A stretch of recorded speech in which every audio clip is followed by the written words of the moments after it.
14 सितंबर को पूरे देश में हिंदी प्रेमियों द्वारा हिंदी दिवस का आयोजन किया जाता है। देश में वैसे तो कई भाषाएं और बोलियां बोली जाती हैं, लेकिन भारत में सबसे ज्यादा बोली जाने वाली भाषा का दर्जा हिंदी को ही प्राप्त है। पूरे देश में करीब 77% से भी अधिक लोगों द्वारा हिंदी बोली जाती है। पिछले कुछ दशकों में हिंदी के साथ भारत में और भी कई भाषाओं का विकास हुआ है।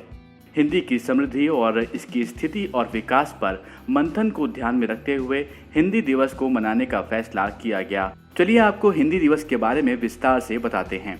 भारत में हिंदी दिवस कब मनाया जाता है? भारत में प्रमुख रूप से बोली जाने वाली हिंदी भाषा को लोगों तक पहुंचाने के लिए हिंदी दिवस मनाने का फैसला लिया गया, जिसके बाद हिंदी के महत्व को बताने और इसके प्रचार प्रसार के लिए राष्ट्रभाषा प्रचार समिति के द्वारा प्रतिवर्ष 14 सितंबर को हिंदी राजभाषा दिवस के रूप में मनाने का अनुरोध किया गया। ऐसा इसलिए क्योंकि 14 सितंबर 1949 को भारत की संविधान सभा के द्वारा हिंदी को राजभाषा के रूप में दर्जा दिया गया था। भारतीय संविधान के भाग 17 के अध्याय की धारा 343(1) में बताया गया है कि राष्ट्र की राजभाषा हिंदी और लिपि देवनागरी होगी, जिसके बाद 14 सितंबर के दिन को चुना गया और इस दिन हिंदी दिवस मनाने का निर्णय लिया गया।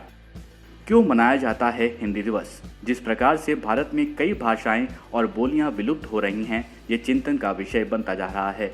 कई स्थानीय बोलियां विलुप्त हो चुकी हैं और हिंदी जैसी सबसे ज़्यादा बोली जाने वाली भाषा पर भी इसका असर देखने को मिला है। लगातार आम बोलचाल की भाषा से हिंदी में बोले जाने वाले शब्द गायब हो रहे हैं।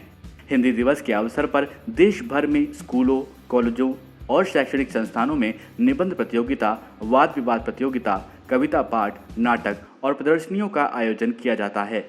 इसके अलावा सरकारी दफ्तरों में हिंदी पखवाड़े का आयोजन होता है। आशा करते हैं ये जानकारी आपको पसंद आई होगी। इस जानकारी को अपने दोस्तों के साथ शेयर करें और सब्सक्राइब करें जागरणजोश.com।